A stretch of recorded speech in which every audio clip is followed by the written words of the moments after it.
Hey folks, Tom McCoy again with Arbor Shield. Today in the studio, at least at present, we have Tanya Padgett and Tommie Parker, both of a class of first female officers in Ann Arbor. And the year was? 1970 in recruit school. 1970. So we're very excited to have them here. They're here of their own volition. They're not being paid in any way or compensated for their time here. I have no idea why I said that, but it seemed appropriate at the time, so that's what I said. All right, so we're looking forward to that. So let's cut right to the photo that is up on the screen here, ladies. And tell me a little bit, let's stay away from the chief. We never want to attack our leaders, even in retirement, because we don't know. But let's go with, what were your feelings? I would be really curious to know what you were thinking, honestly, what your feelings were, what the support was around you. I mean, this is you're cutting new ground, right? Mm-hmm. You're the first of the first. Yes. So maybe about that day, what was anything that comes to mind, and I don't care who elects to go first, but. Well, for me, glad that we had made it through recruit school. The training was over. Absolutely. Given the uniform, we had taken the oath, protect and serve. So, and I'm looking at my smile, and it was a happy occasion. Okay. And as you reflect back on the academy, I mean, I went through in '86, and you know that the curriculum changes. So Tommie, maybe you could comment. I'm sure that, some things never change. It's the first aid, it's the firearms, it's stuff like that. But were there any classes that you're confident would probably not be in a police academy today, or maybe a class that you took and you thought, wow, this is really going to be cool, or maybe not, I don't know. But maybe just comment on the academy and what was required back then. I mean, I have no idea how long it was. I don't remember how long it was either. It seemed like it was about 3 months, but I was kind of leery going in. I was pleased to be accepted. I had tried every time they had an opening for a position within the police department and got turned down because they said a college degree was required, and I did not have a college degree, did not go to college. So I was kind of apprehensive going in, so I felt like I had to work extra hard, study extra hard. It was a good class. And I remember the physical part of it, the exercise section of it, we were up front. They made examples of us. Really? Yes. I felt like Yikes. They made examples of us. We had to keep up, and if anyone, those arm things that you do, circles, if anybody stopped, everybody else had to keep going until they picked up. And there was one person that I think everybody would have loved to have choked, because that was my worst exercise. Okay. But we kept up with the men. I think we did more than they did in some aspects. Outstanding. Now, how many are in the class? I think there was 18. That was correct, 18. It was one of the largest representing our department from the limited duty program. Okay. And so all right, so let's back up just a little bit. Set the time, well, you know what? Let's do it this way. I'm going to read, because I want to kind of set the stage for 1971, because probably a lot of folks out there weren't even born yet. Like, a lot of our police recruits come aboard, and I'll mention certain dates, or, for instance, Jerry Lewis I'll mention, and they'll look at me with that blank expression, and I will go off into the corner with somebody who's my own age and can comment on that. But, so I pulled some of these headlines out of 1971. NASA and the Soviets send probes to Mars. The Pentagon Papers are released to the newspapers. Cigarette ads are banned on TV. Actually, I can remember when cigarettes were on TV, because I thought they were pretty cool. The first floppy disk is created for computers. Native Americans are forced out of Alcatraz. I remember that being on TV. Supreme Court rules desegregation constitutional. And you think, at least I do, I think, gosh, 1971 wasn't that far. I mean, in my world, it's not that far gone, but you know, that's like 50 years ago already. Cellular phone battery was invented. The voting age was lowered to 18. And the whole thing with D.B. Cooper asking for a ransom and then parachuting out of the plane took place. And Charles Manson's convicted in the opening of the Magic Kingdom in Florida. So that's some of the cultural things that were going on. But paint a picture for the audience, for those who were born much later than us, as to the culture, the society, especially with regard to women, African Americans, and just go from there. So I don't know who wants to comment, or I guess she's pointing to you. That you're up to bat. Okay.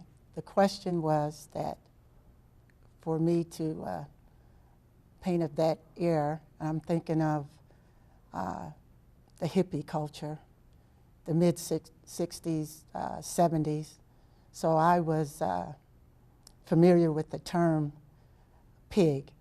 Okay. That was a derogatory term used to describe all officers. That's what, from that particular culture. Okay. And did you get that a lot? I mean, I should say it. Let's rephrase it. How often did you hear that throughout a 40-hour work week? How often did you hear that? Maybe at a demonstration, Okay. but not a lot. I had a situation when I was assigned. I made a bid on a position at the schools. Had a 4-year-old son, and I wanted not to work shifts, but have more hours, that 8 to 4 or something on that order. And my second day, I hadn't even been introduced to the student body, and was patrolling around the building and ran into a situation that I had to deal with. And he says, "Oh no, busted by a lady pig." So directed to me in a situation. That was a first. And about the only situation that I can recall. So it wasn't directed to me a lot. Okay. But okay. it was used, and I was familiar with the term. Okay. And Tommie, you were doing a lot of nodding. So Yes, so same when you here. hear pig, what was fuzz was what, 70s? I don't know. Fuzz? Or did they use that too much? No. And it's More, pig more mostly than- pig. Yeah, Yeah. pig was the common Okay. Okay. hash bash, All right. stuff like that we had to And deal with that being said, with Hash Bash, I did find a film on YouTube with regard to the Blues Festival, which ran here until, what, 4 or 5 years ago, maybe, in my career anyhow. So we're just going to plug in here. You'll probably recognize the two officers that they're talking to, but it's a good segue into that. So if we can cut to the Blues Festival, Tim, we're going to be all set. At your leisure, my friend. How do you personally feel about working here on Sundays? I like it, really. It's interesting. I seen 'em dump and gone. One of the amazing things we found is that the kids who are coming to the concerts see the Rangers. The Rangers are kids their own age, and they respond just amazingly to them. They just absolutely no problem. Well, there's no doubt. And then not only that, having the Rangers identified and having them do the work basically as far as crowd control and police functions many times has been able us to do it at a reduced cost so that there isn't complaints. You know, how much is it costing the city, how much is it costing us? Ranger 15, this is Ranger 1. Come in, please.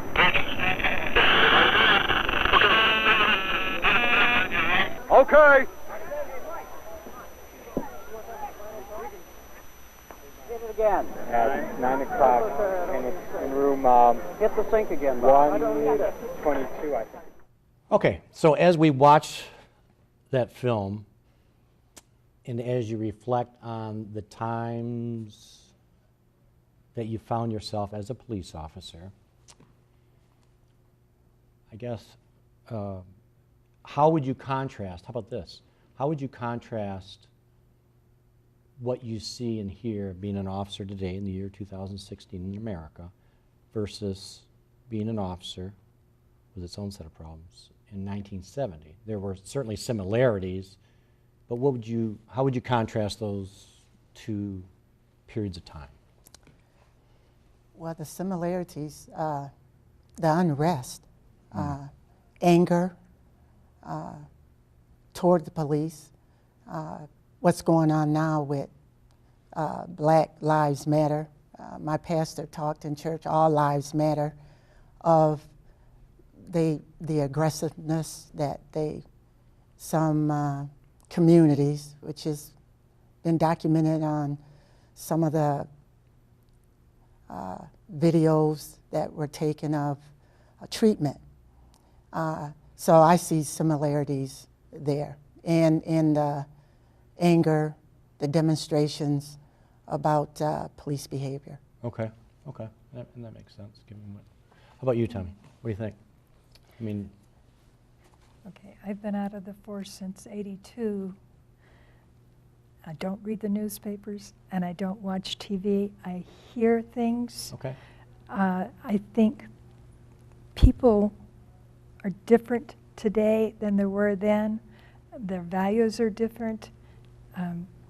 tell me more about that. Oh, boy. Now, keep in mind, we have to be off the set in an hour, but no, but for what it's worth, I'm agreeing with you, and I still have my opinion, even though I'm in uniform, unless my lieutenant comes and says, Tom, I need to, come on in. Usually it goes something like this, right, ladies? Tom, come on in. Go ahead and shut the door. When they say shut the door and have a seat, then you know it's all over. But anyhow, Yeah. but go I ahead. think in the family unit, kids are raised differently these days. They don't have the same values as when we were growing up. I grew up in very small backwoods in the South. I didn't know what marijuana was until I became a police officer. Okay, And okay. So you think kids today are growing up at an accelerated rate Oh, because absolutely. of what? Media, their access to technology? I mean, I don't know. All of those things. Okay, okay. All of those things. And in many ways, maybe they're not, I don't know, maybe they're not prepared for it. Maybe they're not able to handle it as a 7, 8-year-old, 10-year-old, you know what I mean, with all of this information coming at them every day. And I saw you nodding your head a lot when Tommie was talking. And yet I was only, 11 during the 60s, 70s. And I do remember a lot of unrest. But I contrast that with today. Boy, I would say today it seems to me it's more about hatred. It's just more about venting anger and hatred without any vision for a solution. I mean, that's my 2 cents. That's kind of what I observed versus the 60s and 70s where there was an objective to be had. You know, we want this, or we're not happy with the way. Today it's just, wow. But anyhow. Well, I want to give a comment as far as today. How I see it is that the police-community relations have gone south, has gone down. Okay. I remember the department under Captain Clean when I worked with him for a few years in that, got a touch of what our department was doing. We had the Explorer Scouts. I'm not sure if we still have that. Gone. Due to budget cuts, we have fewer officers on the streets. Due to budget cuts in the Ann Arbor schools, they don't have the police liaison position anymore. I am concerned about that, on where we can do more positive things. They can see officers in a positive way and not the anger where stuff is exposed on TV of the harm that is done, and then folks are found innocent, where it's viewed as a slaughter if someone is shot. But what do they do? Right. So I see that anger where then wherever area it happened, it triggers in other communities. Okay.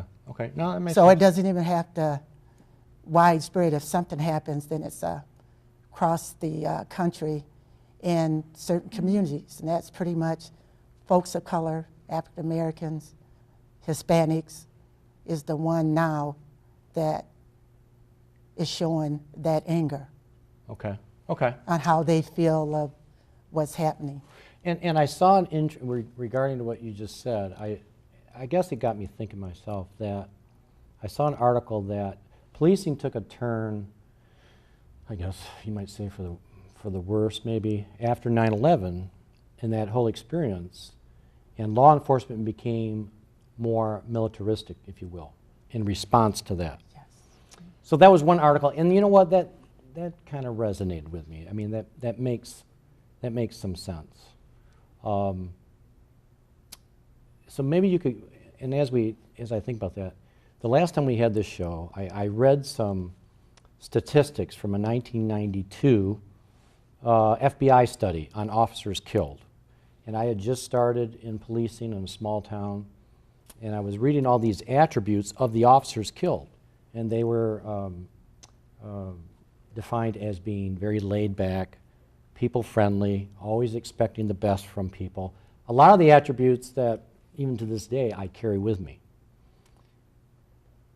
So I say all that to say, as much as I think most officers would want, you know, the Norman Rockwell kind of thing, for people to see us that way, and we enjoy doing that, there has to be a balance with the fact that you don't know who you're dealing with every day you go out to work. You don't know. And if you come across as Andy Griffith, no offense, Andy, because I love you, rest in peace. And if you have that mindset, and I have worked with a few officers, no one's going to hurt me today because I'm a nice guy. No one's going to. You see what I'm saying? So I'm not disagreeing with you, and I. But I disagree with what I see now.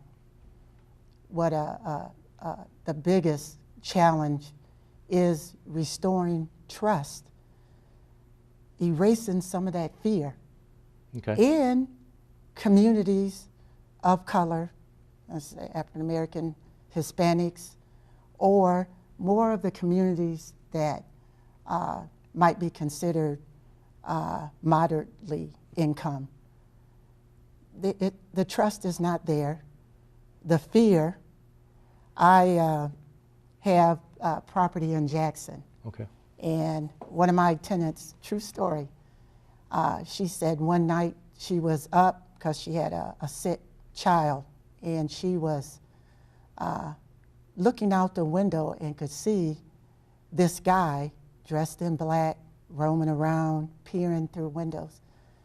And she watched him even leave that particular immediate area. And I said, "You did not call the police?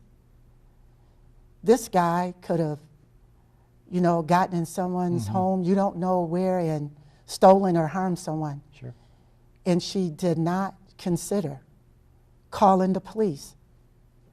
And that just still bothers me, that she would not call the police, didn't have to give her name to say, Right. Hey, there's a suspicious guy roaming around in the neighborhood, peering in windows. So, and I'm assuming that she was fearful of calling, or didn't think it was worthwhile. Both. Fearful, and I think her experience with the police, she'd rather let the guy roam around the neighborhood. And her comment to me, well, I think if I had heard him break in a window here in this building, I would have called. Okay. Because then she would have been in more immediate danger. Okay. Okay. And I myself have, you know, it's disconcerting because I think most officers don't want to be an object of fear, you know what I mean, to people. You don't, unless you're doing wrong. Then you should be fearful. There's a verse like that. But I think I see it as happening today. It's not being the nice guy. I think you could be nice and still know where the line is drawn, not having someone think that you're a pushover. And that, going back to my days when I was assigned at Huron, I had a young man that really changed my attitude on not leaving in 3 or 4 years in that building. He wrote an essay, and the title of it was The Difference Between a Pig and a Police Officer. Wow. And he had all the negative comments on what a pig consisted of, a description. And he stated in the paper, a police officer is one you can go to with a problem and they will help you. That Great. you could talk with them and they'll listen. If you're in trouble, treat you fairly, tough when necessary. And he went on to say that watching me doing my job at Huron High School, he learned the difference, that I was a police officer, and he was glad that I was stationed there at Huron High School. And that really did something for me, for me to keep doing what I was doing. And it started a love affair with the Huron community, with the staff, administration, and the students. And it was a love affair that lasted 23 years. Wow. So I think Tanya makes a great point in that there is a difference, right, between a police officer, I don't know what the term would be today, it wouldn't be pig, between a police officer and a pig. And we would be negligent if we didn't admit at the outset that there are officers that shouldn't be officers. Now, there isn't a cop I've talked to that said, there's no way, there's no way that there aren't bad cops out here. That's just a fact of life. Yes. And if they're bad, they need to go. But let's talk for a minute, maybe on how you did your job or how you saw your job, but let's talk a minute about the difference, about what you just said, between a pig and a police officer. And Tommie, I'll defer to you. I know, but you've got to take your turn in the barrel too. I've got to take my turn. Well, I have ridden with officers that I've requested not to ride with them again because of their attitude toward some of the public. I think they antagonized them into doing something where okay. they could be, Sure. approached.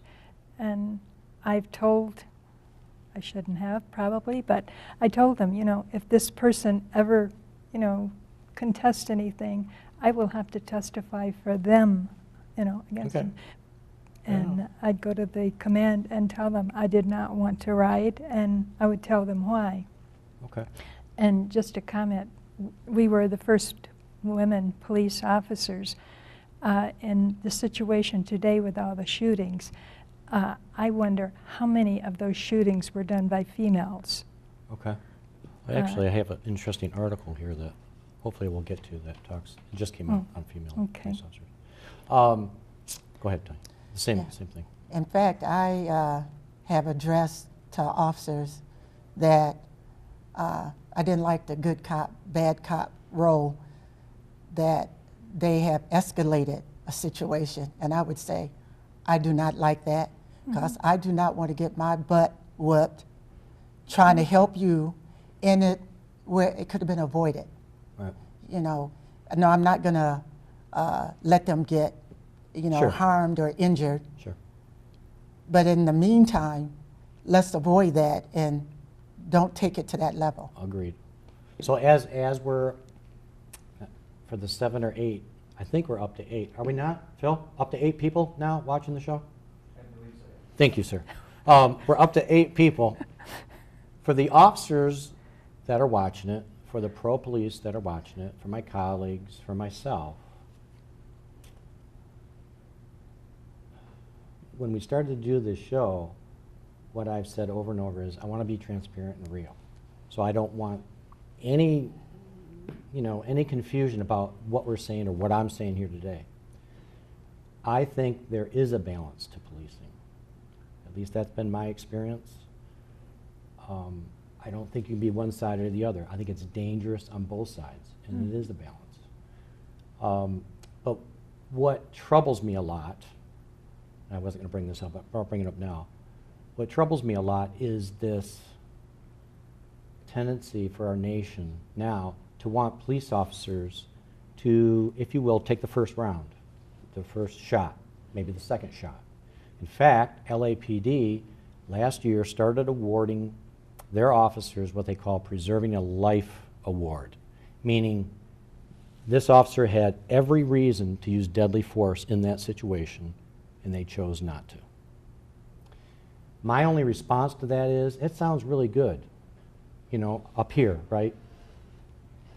But if you're the widow of that officer who failed to use deadly force, I disagree totally with what the message that sends. No one wants to take a human life. Nobody does. But I'll guarantee you one thing. If we have to do it, if there are no options left, then that's what needs to be done. It's that simple. But you know, to have that mindset that you're going to start rewarding police officers for taking the first round, for taking the first 2 or 3 punches, in my opinion, is absolute nonsense. Absolutely. but I guess I'm not reading that of taking the first round. We're not the judge and the jury. If you could take that person without having 2 families, 2 widows, or someone like a mother or brothers and sisters, aunts and uncles, your job is to, I would think, get the suspect and not have to shoot him. I wouldn't want to be looking down a barrel. I mean, to that extreme, it's either you or me, and I'm going for me. And absolutely. But as far as, because there was one death, that taking that person out, I think I would go, well, that's what I was viewing as no, this is you versus them. That's what we're talking about. Well, where do you draw the line? Are you looking down the barrel? Are they going for it? Or are you assuming they have something? There's a million scenarios out there. And that's why the profession is being looked at, is that lethal first, and then, well, they had and they didn't have. Right. I think the scenario should go maybe a half a step. You're assuming as you ride up that there's a weapon involved on them, and I see it as shooting first, and then figure it out, and they don't have what you think they have. You know, that has to me, stricter rules on and training on when to use that weapon, and we got it when we were in recruit school. Deadly force is the last. Agreed. I mean, there's no the last. There's no one objecting to that. But I'll tell you one thing. I just looked at a study just before I came here. From the second of seeing a threat, and assuming your weapon's not out, you have less than 2 seconds to put deadly force on a situation that demands deadly force. That's how fast you have to make that decision and either discharge your weapon or not discharge your weapon. So what are you saying, those 2 seconds, someone is going in their pocket, or if the hands are up? You know, there's, you see on TV, you're seeing you're not seeing where deadly force was necessary. I think the tone now across this country, what folks are seeing, they're down with their hands up and 16 rounds or something. It's deadly force first, even when a person, whatever they are accused of, they're down with their hands up and shot. That resonates all over.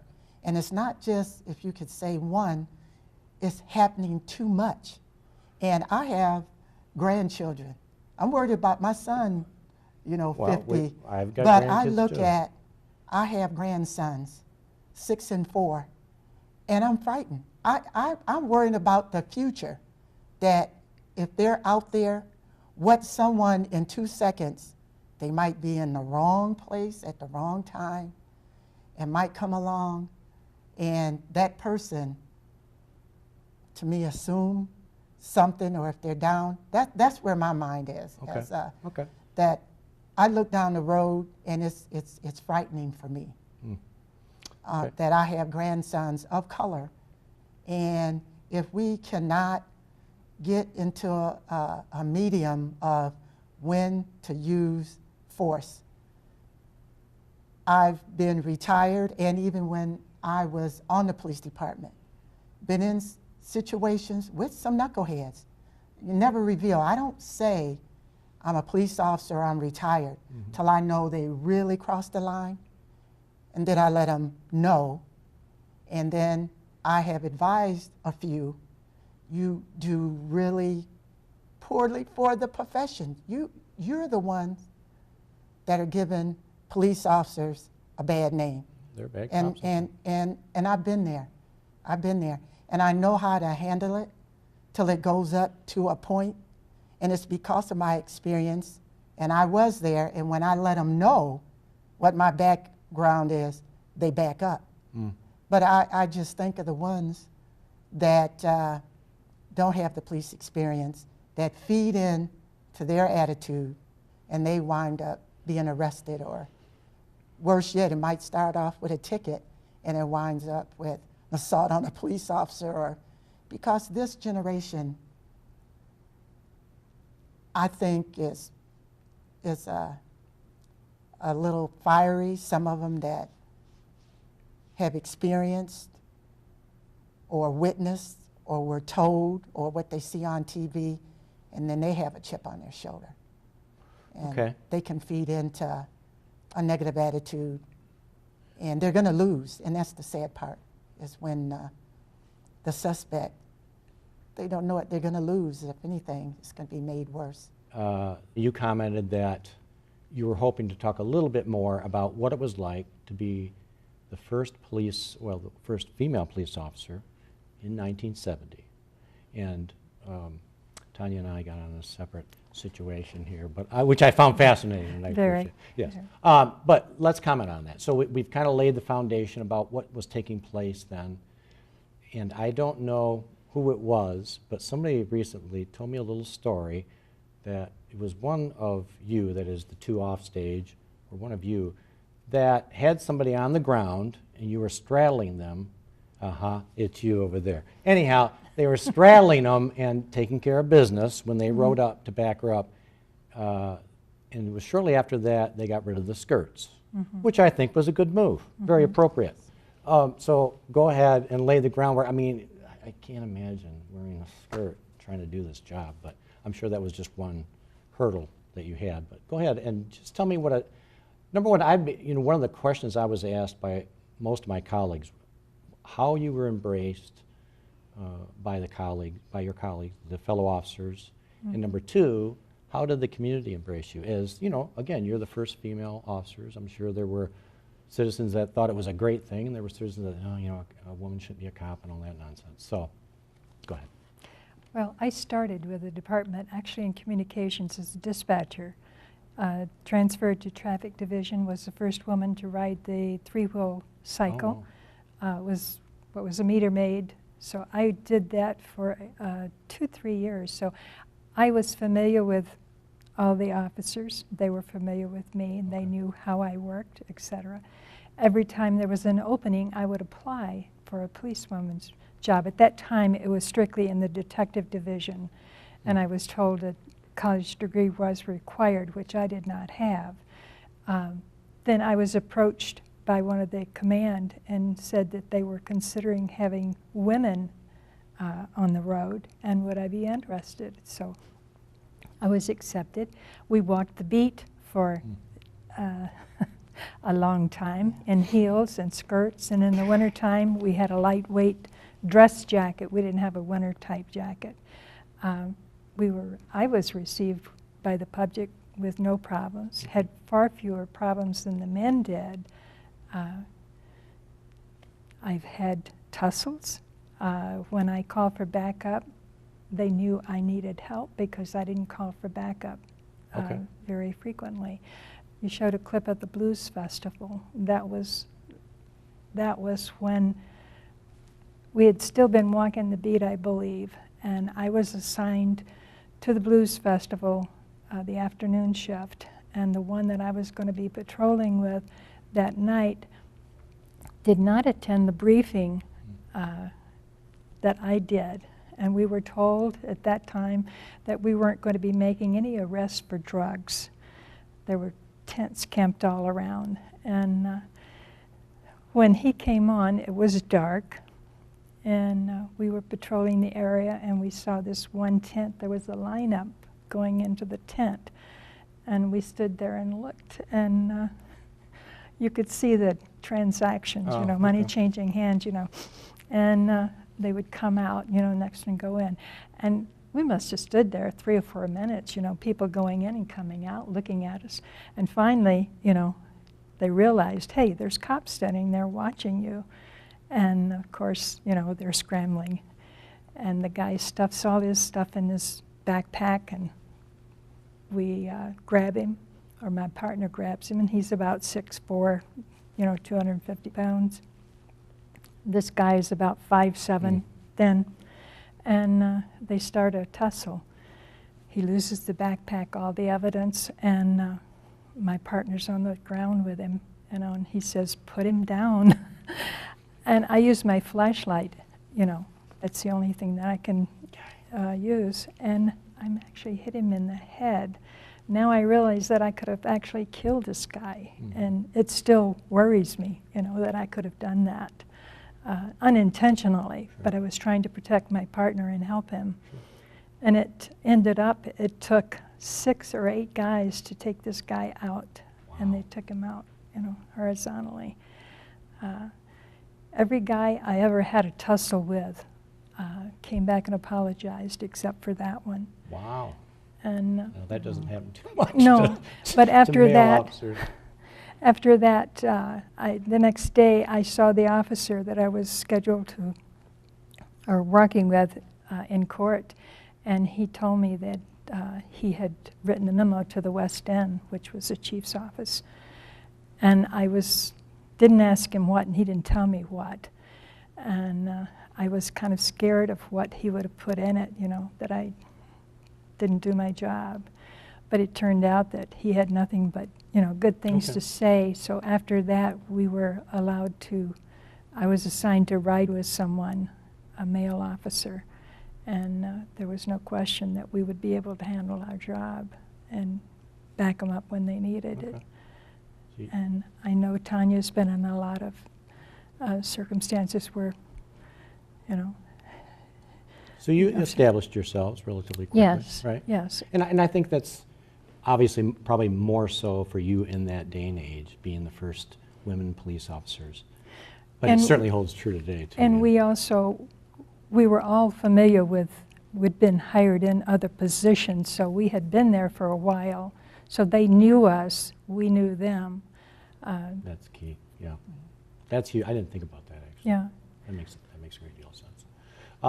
And I know we're supposed to end this, but I have to ask you both one final question here, okay? Remember when we initially met for coffee, and I asked you what your experience was like as the first women police officers, given the day and age in which you found yourself and all the prejudices and the discriminations that took place. And I fully expected it to be relatively negative for those reasons, which would make sense. But everybody in the group was very adamant very quickly that no, that was not the case, and that you found it, for lack of a better, that paraphrasing, but you found it to be very rewarding, and you really appreciated those days in history in your life. So, if you would each comment as to why that is, or is. Well, for me, when I applied for the position, I had the confidence that I could do the job. And to go through that training and recruit school, that enforced it even more. I had the confidence that I could do the job. And to take that oath of protect and serve, that's what I wanted to do. And the challenge to me, I was my own challenge to not let anything waver, any attitude or any criticism waver me from that or destroy that confidence. So I think, and I'm speaking for me, and it probably resonates with the rest of them, folks can see that. You don't have to prove anything. Right. When you carry that inside of you and you're doing the best job that you can and you learn from your mistakes. So I think that helped. And as Tommie said, they knew us. And that gave an edge that you go in, you're used to the police environment. My comment on with other women that's thinking about going into the field, what background they need to either shadow or do an internship or visit a department and do a ride-along. They need that edge on just viewing it firsthand. And I had it a little over 2 years to be around it. So I went in with an edge. And I think the male members of the department knew that. Okay. They knew us. Makes sense. And I had that confidence. And so I didn't receive any hassle and we know it was there, but I didn't get it face to face. Gotcha. And I believe because of Chief Krasny I've heard good things about him. stepped forward and said, we're going to have patrol women. Who's going to bulk? I mean, that came from the chief who persuaded city council to go along with it. So I Okay. appreciate that. He was a good chief. Okay. And I'm gonna, before I go to Tommie, I'm gonna leave you with, I wanted you to give, I don't know, a final parting piece of advice or anything with regard to law enforcement, what you would, maybe what you would do as a police chief or what direction, but something to leave maybe with your grandchildren that may be watching this. I hope they're watching this. They will be. I'm sure you'll make them watch it. All right, good job. But think about that, and I'll go to Tommie. So the same question. You know, you were very adamant. No, this. You know, those were good years to me, and for the most part, working with, you know, the male police officer was a positive experience. I'm sure there were negatives for sure, but now why were you so adamant that yes, this was a good thing? Well, for me, another reason than wanting to be in a profession that I could be proud of, I was a single mom, 3 kids, no support. I had to, you know, be there for them and do a good job. And I was determined that they were going to be good, upstanding citizens, and they were advised, you know, from the get-go, you do not ever use my name if you're stopped for something. But they were stopped, but most of the officers knew them, so they didn't have to use my name. And I heard about it before they would ever tell me, my kids would ever tell me, because the officer would tell me, which was good to know. Yeah. So as you look back on that, those years of being a police officer, you would summarize it by saying, you know, what? It was a very fulfilling position. I feel like I did a good job. The community and all the citizens that I came in contact with accepted me not just as a woman, but as a police officer, someone with authority. I've had men tell me, hey, you can't search me. Well, that's my job. If I'm the only one here and you're going to get in my car, you're going to be searched. I've had male prisoners tell me I could search them, but the partner, who was a male, couldn't. Okay. So they had confidence in me that I was going to do a good job, not manhandle them. I tried to show them respect. That's what I hear from both of you, is that it is a mutual respect thing, right? I mean, you take somebody's respect, you're going to have your hands full. I don't care what the initial intention was, but anyhow. So I'll come back to you with what you wanted to leave the audience or your grandchildren or so forth, but we'll go to Tanya. I'll give you some time to think. What I want to leave with my grandchildren is that whatever you go into, be dedicated in excellence.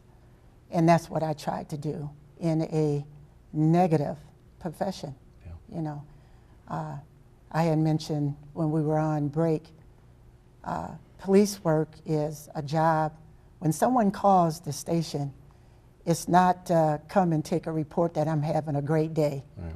they've been a victim, they've been in a car accident, or even if you stop them for a ticket to hopefully save their life or someone else's life, it's negative.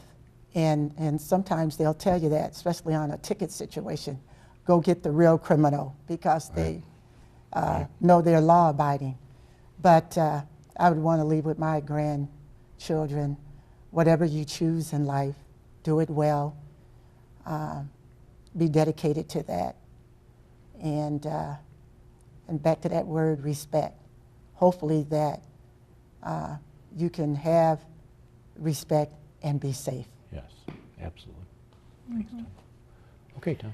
I would tell them that they can do anything and be anything that they want to be.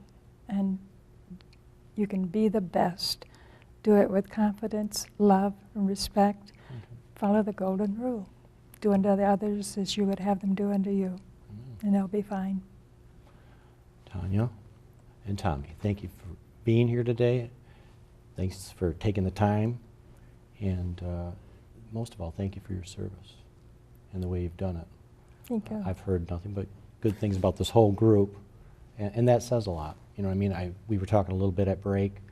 Not every officer can say that, you know, after they've left, that the legacy was the best. You know what I mean? But I'm confident that the both of you have great legacies. So thanks for being here today. Thank you. That's it, folks. Okay. And now we will get our other two guests.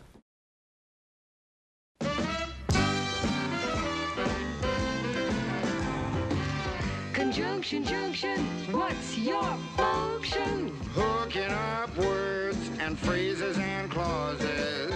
Conjunction, junction, how's that function? I got 3 favorite cars that get most of my job done. Conjunction, junction, what's their function? I got and, but, and, or, they'll get you pretty far. And, that's an additive, like this and that. But, that's sort of the opposite, not this, but that. And then there's or, O-R, when you have a choice like this or that. And, but, and, or, get you pretty far. Conjunction, junction, what's your function? Hooking up 2 boxcars and making them run right.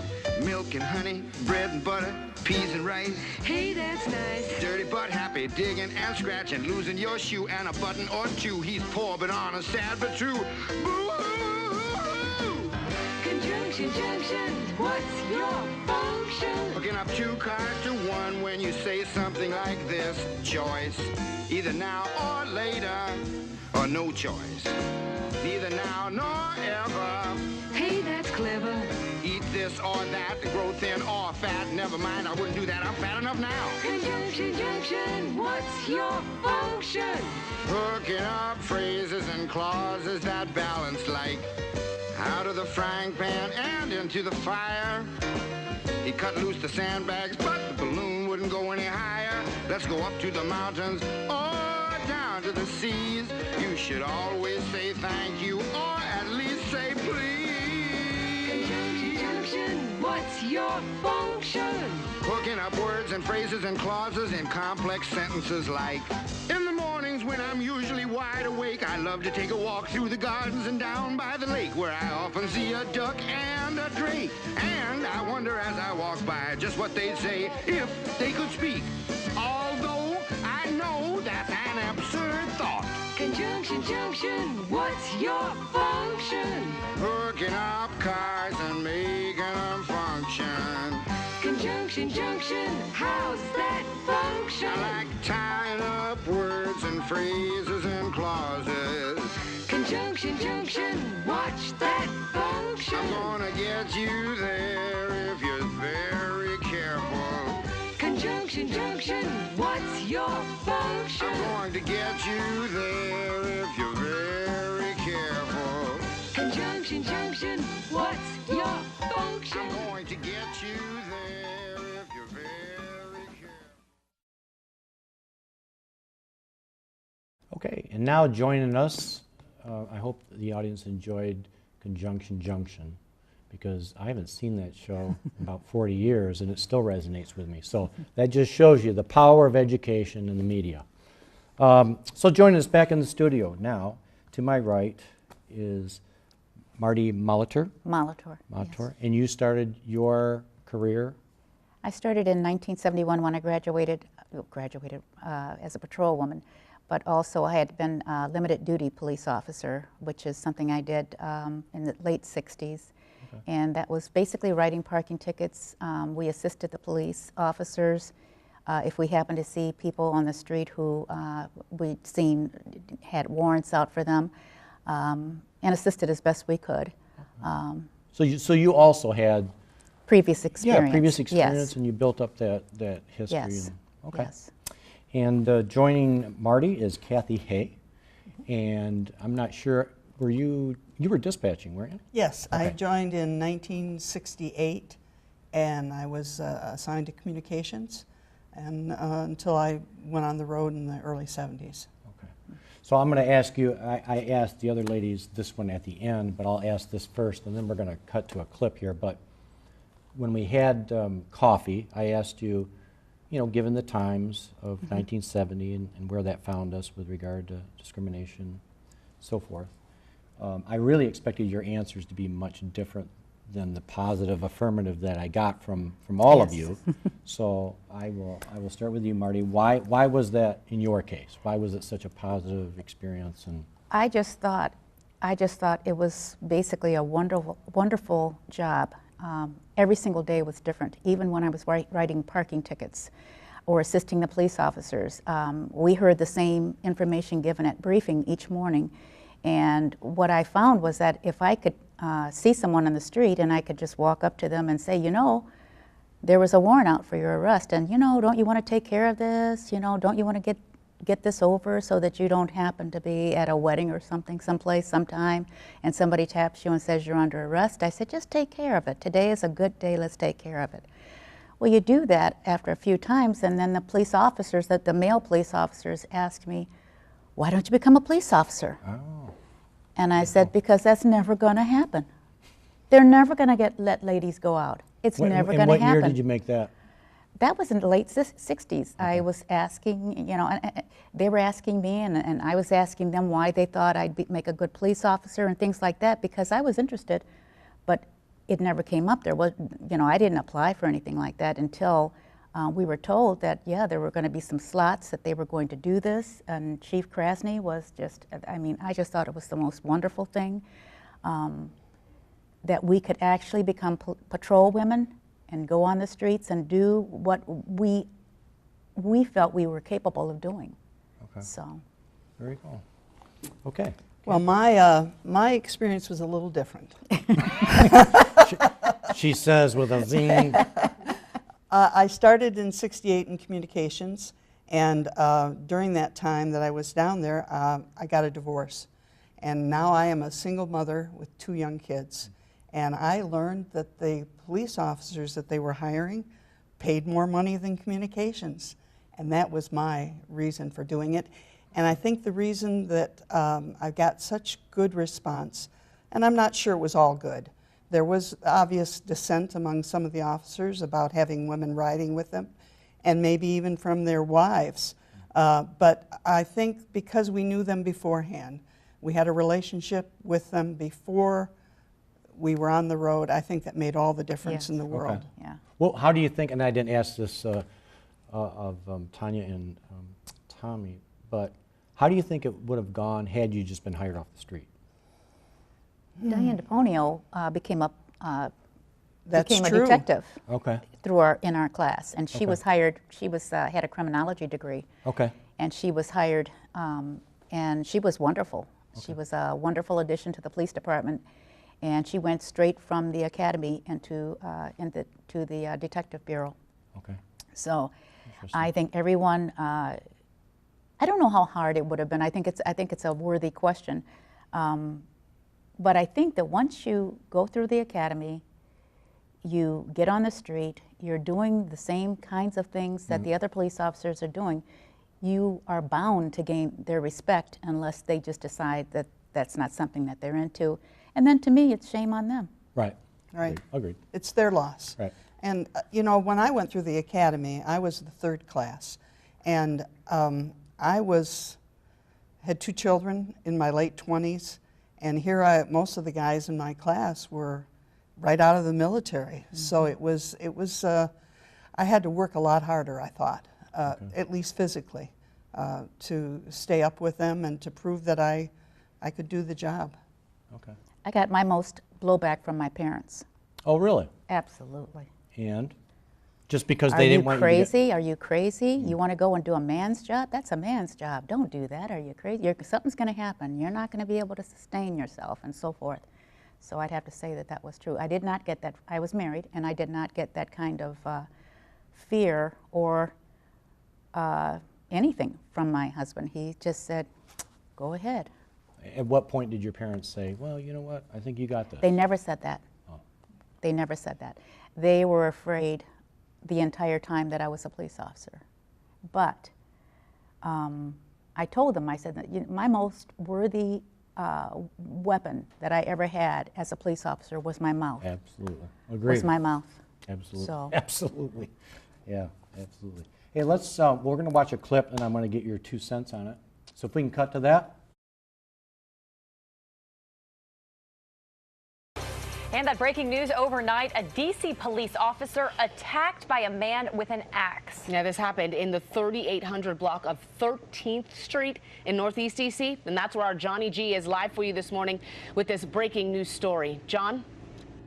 Good morning, ladies. This sounds like something straight out of a Halloween movie, but it is reality this morning, and I'm going to step out of the way to show you there's still an active scene here in Northeast D.C. This is the Brookland neighborhood, and there is currently a manhunt for an axe-wielding suspect who attacked a police officer early this morning down this alley you see. Now, take a look at this video. The officer, we're told, was patrolling the neighborhood at around 3 o'clock this morning. When the suspect approached, he then shattered the police cruiser's driver's side window. Look at that. You can see the hole where the axe hit the glass. Now, I just got off the phone with D.C. police. We're told this attack was not provoked. The officer was not hit by the axe, but did suffer minor injuries, perhaps from all that glass left behind. Now, the suspect fled the scene, but we're told he did leave that axe behind, which is now part of the investigation as police continue looking for this man.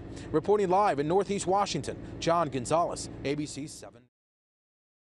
Okay, so as you see that, and again, as you look at clips from the 60s and 70s, there were a lot of similarities as to what was going on. In fact, retired Howard Zeck, when he was on, was telling us, you know, at one point during some demonstrations, they were throwing, I think they were snowballs, but they had razor blades in them. Yes. At the show. So, is it the first time? No. Is it going to be the last time? Probably not. But what caught my eye and what I see more and more perpetuated by blogs and the media are what I call incendiary words or phrases without regard to the facts. Because the facts are, I mean, that's what life's about. It should be about the facts. If it's a bad cop, it's a bad cop. Let's not make it. But so in this particular clip, they have this person blogs, more violence against the cops because most people are completely fed up with cops' corruption. So, as a police officer sitting here today, am I able to hear and see that and remain totally objective and say, well, you know, that makes total sense to me. Because you'll never convince me that the majority of police officers in this country are corrupt. The majority of police officers in this country are murdering people in cold blood. I don't believe it for a second. I just don't. And that's not because I live in denial. It's because I know the officers I serve with. I've been around been doing this for 26 years, and again, there are bad cops and they need to go, for sure. As Tanya pointed out in our last discussion, that it is a balance, and you cannot, and I'm not preaching because I haven't always done that, but you can't take a person's respect, man, because you're going to find yourself in a bad situation really quick, and there isn't any need to do it, right? I mean, we can still do our job without doing that, and again, I haven't always done that either, okay? So I'm as guilty. But it's when we see, as police officers, when you see stuff like this, boy, you know, a lot of us have gone through a gamut of emotions, from anger and so forth, because the majority are judged by the minority, and it doesn't feel very good. On the other side of the coin, I guess it's driven us all to resolve to do a better job than we're even doing now, and to be more professional than we've ever been before. Yeah. So that's the good news, you know. As my brother used to say, you know, just shine your shoes and get a good haircut and you'll feel better. But so if you would just comment, maybe from the perspective of the 70s if you want, or what you see transpiring today with what I just commented on in my flowing narrative, with regard to, gosh, you know, I always say this, but judging me based on my uniform without knowing anything about my background, who I'm married to, where I'm from, what I've accomplished, what I haven't done. But to see that uniform and just to react out of total hatred and animosity. Number one, can I take it? Absolutely. I've been doing this for a while. It doesn't, I'm still going to go home, and it's unfortunate that you have to carry that burden with you. But on the other side of the coin, I say, why can't we just have a civil dialogue? You know, why, you know, you hate me? That's cool. Let's start with why do you hate cops and what happened? And maybe you're totally valid in how you feel about it. But to be carrying that all the time, I don't get it. But anyhow, and we'll start with you, Mark. Okay. I remember having lunch. You know, lunch is a half hour, and being talked to by people saying very negative things about the fact that I'm wearing a uniform, that I am a police officer, that I am a pig. I heard pig quite a few times when I was working the campus, walking the beat. And it was back in those days where that's what they felt that they could do and they could get away with it. But I'll tell you something, one of the things I've been called, many a thing I've been called MFers, up the yin-yang, but I will say this. What I always tried to do as a police officer was remember that the reason somebody could be angry with you or ask or really condemning you is because maybe they're mad at their own circumstance. And I always try to keep that in mind, because otherwise I would be wearing what a lot of police officers wear today. And I feel that the people around you, there's like, what is it, over 12,000 police departments across this nation. And I believe that so many of the things that we're seeing because of the great technology we've got. We've got our cell phones, we can take movies anytime we want.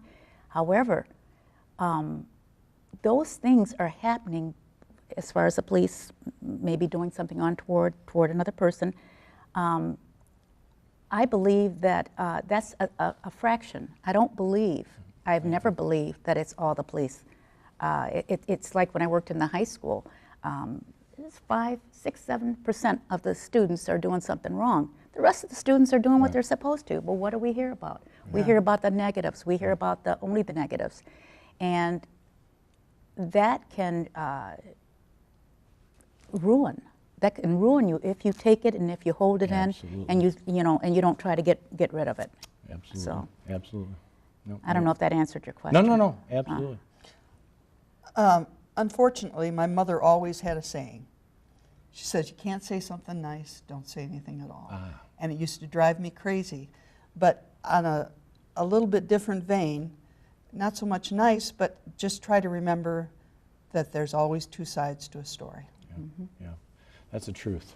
And as I've listened to all of you talk, we certainly would agree on one thing, and that is, as an officer, when you see so often when you read these articles, guy knifes his son over the last drumstick or whatever. Nobody crumbles in a day.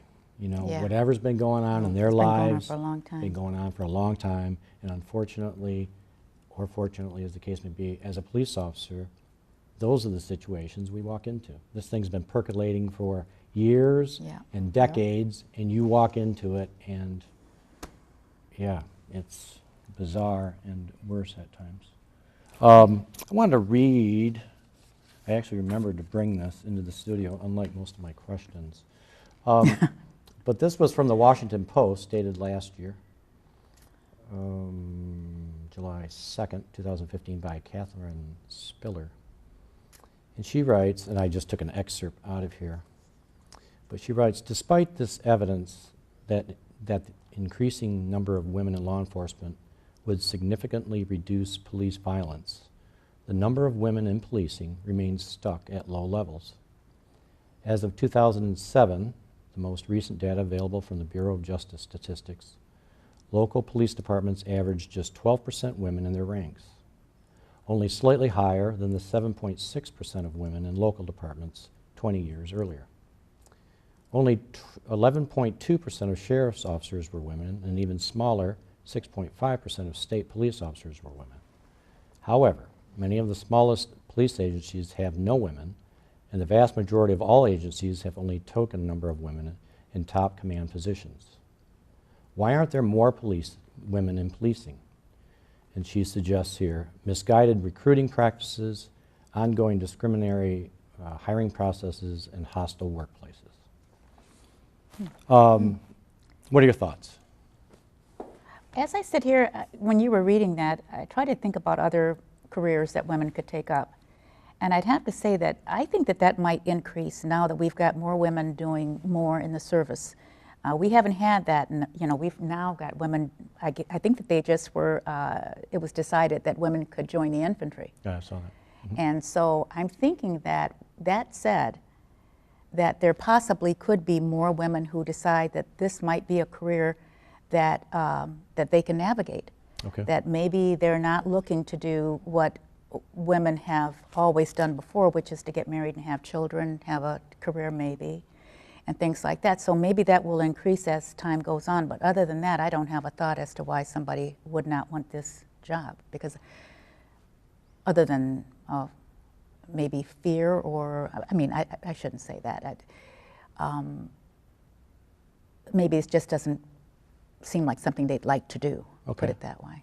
And since I'm not, obviously your gender, though my wife would argue about that when it comes to decorating. Why would you say, Kath, that if you had to guess, why more women aren't in policing?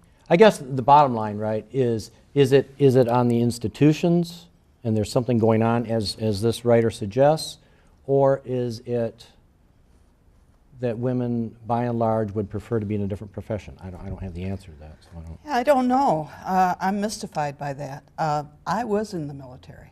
Okay. And it's through the military that I got my job with the police department. So I agree with Marty. I think as more positions in the military are open to women, I think that they will gravitate more towards law enforcement. Okay. Well, that makes sense. That makes sense.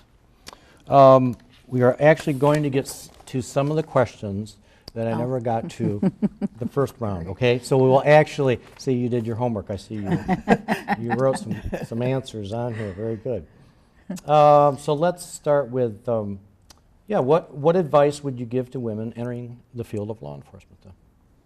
Well, one of the things that that probably wouldn't happen nowadays, but did happen back in the day when we were hired, is some of the comments that were made to me. I would not ever, I have not complained to anyone about many of the comments, because what I ended up having to do, or I felt that I needed to do, was in order to establish a rapport with my partner or someone that I might be working with at some point in time, I would tell them if I had a problem with something that they were saying, which is difficult. It is difficult because being the fact that I was one of the first police patrol women, you kind of don't want to make waves with anybody if you're going to be working with them, and you're working with them, and you both carry guns, and I mean, just think about that. So, but I also felt that it was worthy. I think it was worthy to say something because I wanted to be comfortable in my own skin and be comfortable with whoever it is I had to work with. So at various times, I just made it clear, like one-on-one, this isn't good for you, this isn't good for me, it's just not healthy. Let's not do this. If you need to say something to me, and it's something that you would question if you were going to say it to your mother or your sister, please don't say it to me. I don't deserve that. I haven't. So And- that's and- the way I handled it. And one thing I've picked up in just listening to all four of you is that, I mean, it's no huge epiphany because, you know, I am married and I have 3 daughters, but you're better, I think, you tend to want to communicate more so, I think, than the average guy does. You know what I mean? Right. Guys are more apt to take other avenues rather than let's have this discussion or a dialogue, you know, kind of thing. So, we'll go with Kathy. What was the most rewarding experience? I won't give away the answer here, but what was the most rewarding experience in your career? I have a passion for, or zero tolerance for drunk driving. My grandmother was killed by a drunk driver before I was born, and until I became a grandmother, I guess I never realized how much I had missed. But I must have, because my passion and my greatest joy was to take drunk drivers off the road before they hurt someone. Okay, that makes good sense. And now that I have you here, okay, I want you to relay the story about you having, I'm assuming you were affecting some sort of arrest. Yes. And you had the male subject Yes, on the ground. on the ground. And you were straddling the male subject, taking Yes. care of business. And it was shortly after that. Go Well, ahead. you have to remember that when we went through the academy, our uniforms were short, tight skirts, nylons, heels, and This bobby was for hats. police work. This wasn't, okay, all right. This was Go for ahead. police work. This is what we did. This is what we wore. And, you know, when you went to an arrest, you couldn't expect your partner to do everything. I worked primarily midnights, and I straddled this guy. I had to hike my skirt up, and before you knew it, I had a crowd.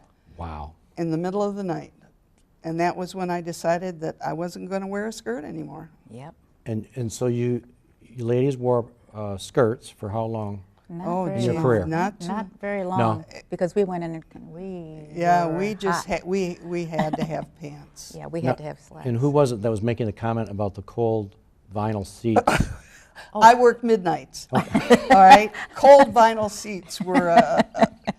Funny, it's all the little things that stick out in our I head. still feel them. And we had 2-inch guns. Yeah, Really? the We guys didn't had have the two- same we had, guns. We didn't I have the didn't same know guns. that. We had guns that went in our purse and a holster, and we had it or on our side. But there was the barrel was 2 inches, not 4 inches, which is what the males had. So of course, we didn't complain. I think we went in.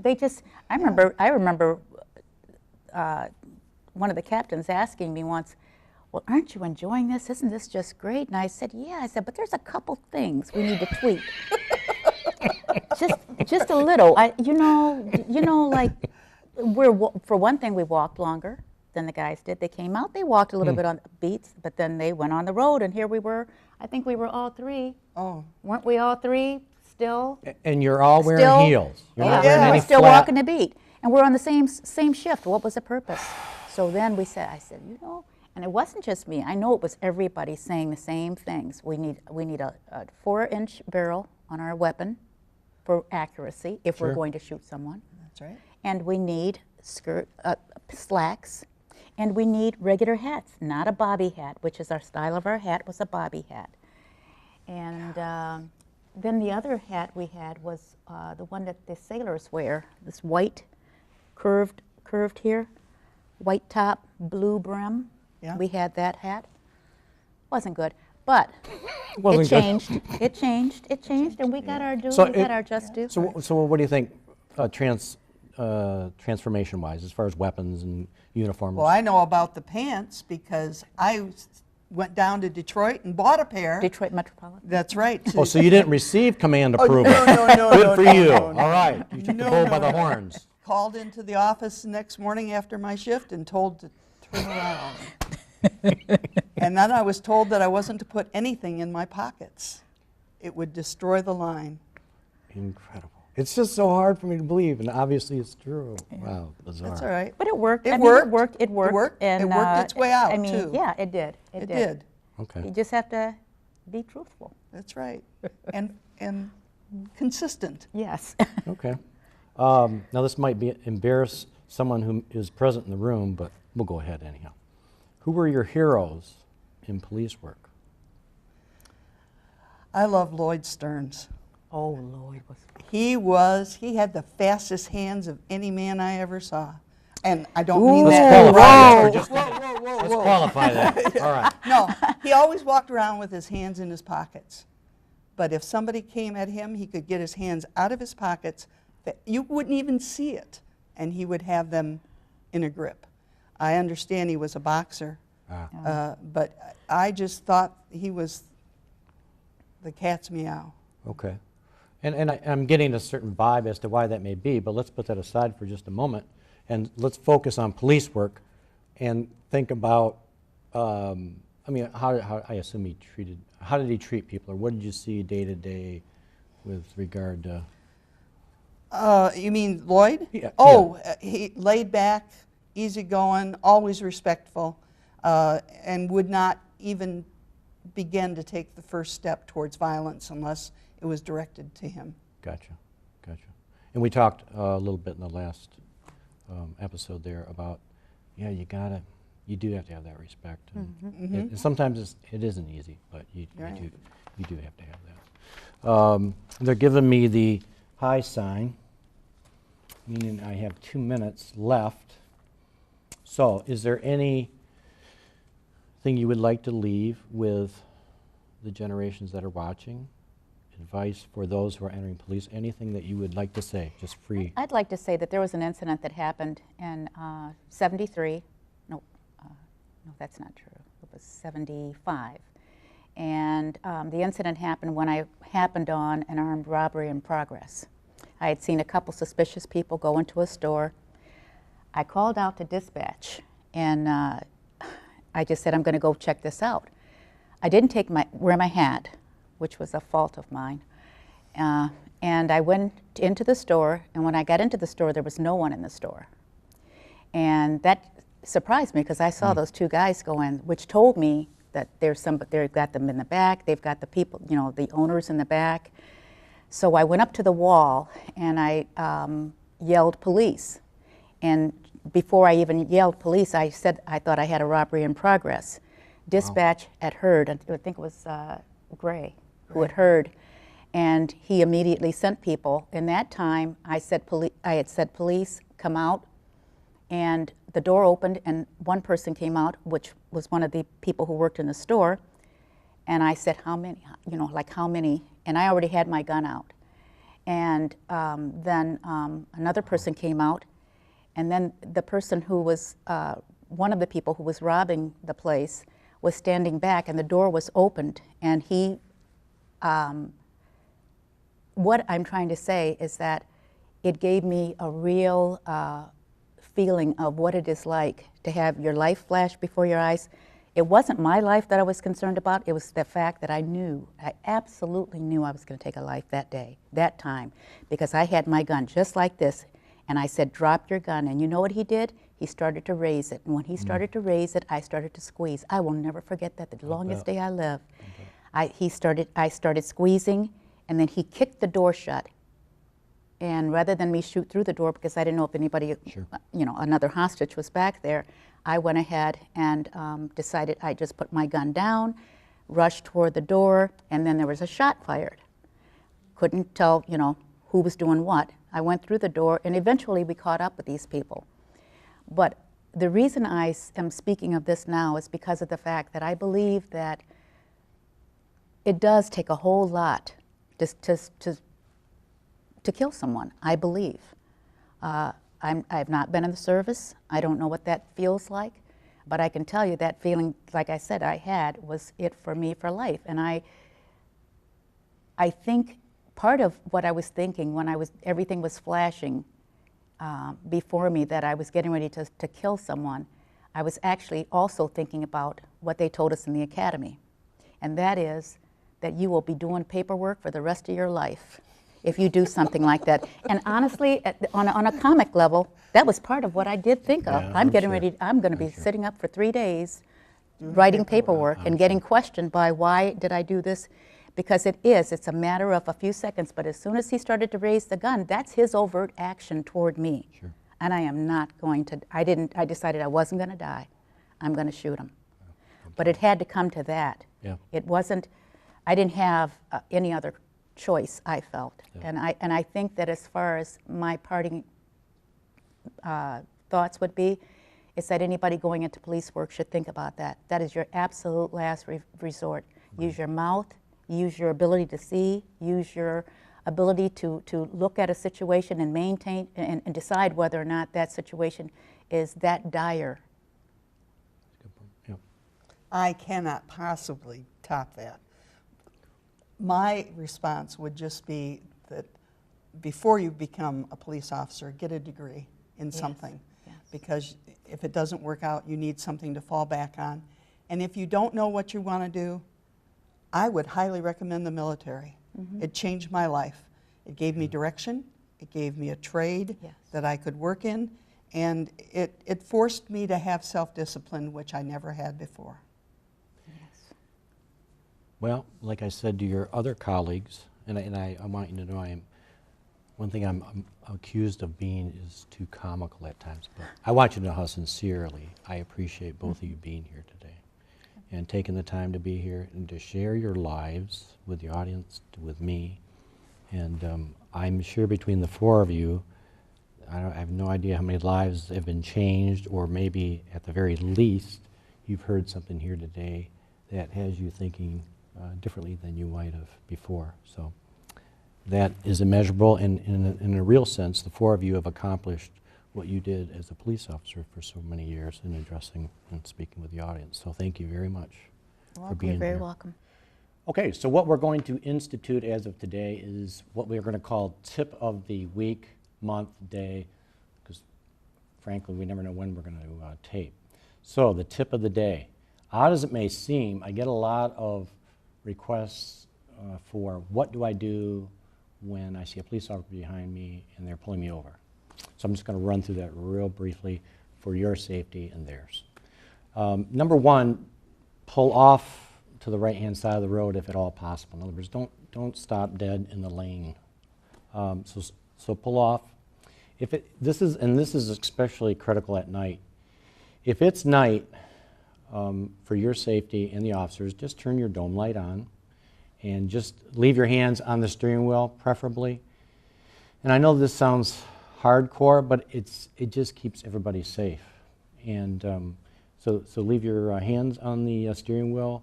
And let's say you once they ask for your paperwork, let's say for whatever reason you put it underneath the seat, which isn't typical. You might want to tell the officer that hey, you know what? This is underneath my seat, so I'm going to reach now and retrieve that. And again, that's for his safety and yours. One of the things, especially during the day, you run into is when you're issuing a ticket to somebody for whatever infraction, they want to, after the ticket is issued by the officer, they want it to debate the facts of the case. They want to hold court, if you will, right then and there. Number one, it's not going to accomplish anything. The citation's already been written, and your best avenue at that point is simply to take it to an informal hearing, which isn't going to cost you any money. But to debate it puts the officer at harm, because now they've got to stand in the street, and as well as your vehicle is in the street longer than it needs to be, and the most important thing is it isn't going to resolve anything at that point in time, okay? I like what this officer wrote, so I'll just read it verbatim here, and I agree with, and we've touched on that today in both the shows, but he ends with saying, both the citizen and the officer have mutual obligations to treat people well.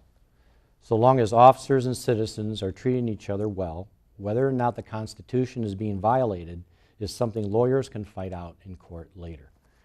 And I guess if nothing else, I guess I would advocate that there's a time and a place to get into an argument and a discussion, but that place is for the court. And so that's my 2 cents in trying to help you if you're stopped, as well as the officer. Now, to end the show, we had a suggestion that for the first two people to email me at my email addresses, which is going to be put up on the screen, we will give you, that is a free Ann Arbor Police mug filled with goodies as soon as I find those goodies to fill it with, all right? And there is a ulterior motive to that, and I want to see if we've moved up from 8 people watching to 10 people watching, and that's going to tell me exactly that. So for the first 2 people, email me at that. Thanks for watching today. If you have any criticism or suggestions, email me, please. And again, thanks to all my guests for being here today. I really, really am honored that you would take the time to be here. Thanks so much. Thanks for watching. We'll catch you next time.